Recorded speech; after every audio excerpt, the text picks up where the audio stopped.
I know we're going crazy about, Burrow and Tua, or it's going to be Burrow and Herbert and Tua all attached at the hip. I mean, you just mentioned again Luck, RG3, Mariota, obviously, and Winston. Mm-hmm. You can also go on, even with Goff and Wentz, one of them has made a Super Bowl. Wentz still, to this very moment, has not won a playoff game as a quarterback in the NFL. And I'm just wondering what, about how we view this. Like now we're 5+ years in for a lot of these guys.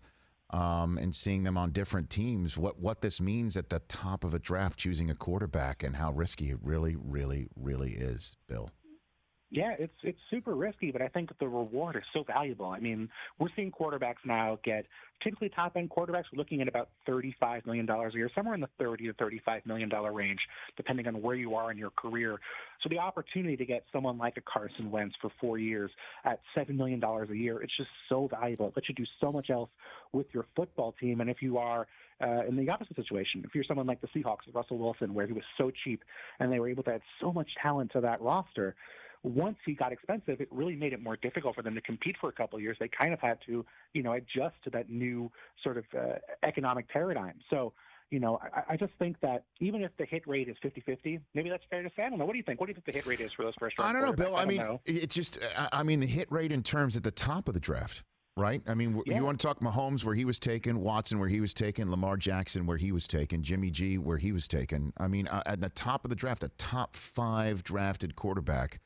I mean, again, I'm just going off the top of my dome here about somebody that was taken top 5, transformative, and then we got the teams got what they needed, which was using their first iteration of their contract where they're not breaking the bank to the tune of a large percentage of the cap and winning right there to spread it around to the rest of the team. Like, that's the idea. That's what the Seattle Seahawks obviously did with Russell Wilson, what the Chiefs have been able to pull off with Mahomes and might be able to do again.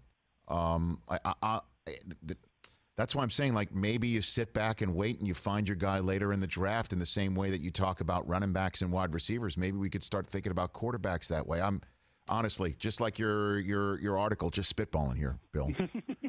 Yeah, I mean, it's totally plausible. Look at that draft from a couple of years ago where, Sam Darnold came off the board third. We still don't know what's happening with Sam Darnold because obviously, they haven't been able to surround him with enough talent. Lamar Jackson was, 32? I think he was either 31 or 32. He was the last pick of the draft. Yeah, the last pick of the first round. First round, yeah. Mm-hmm, in Dallas. That turned out okay for the Ravens. He seems to be pretty good. Sure did. At the end of the day, I think when you have these quarterbacks as talented as they are, so much of what we're going to see is about what you put around them, the talent you put around them, the players you put around them. Look at Josh Allen, a guy who we all kind of thought, okay, he's a prospect coming out of school, major question marks. Josh Allen looked pretty good last year, and because the Bills spent so much in terms of draft capital, in terms of free agency, surrounding him with a solid offensive line, surrounding him with the receivers he needed, a running game that was effective, and put Josh Allen in a situation where he didn't have to be that guy like a Luck or a Griffin or a Wentz where he had to put the team on his back and make plays. He had to be kind of selective and not turn the ball over. And they had a long winning streak because Josh Allen was able to play that brand of football. So I think so much of this comes down to not just the talents of the player, but also the coaching staff, and I think the scheme he's in. Hey, you watched all the way to the end. Thanks for that. Watch more right here.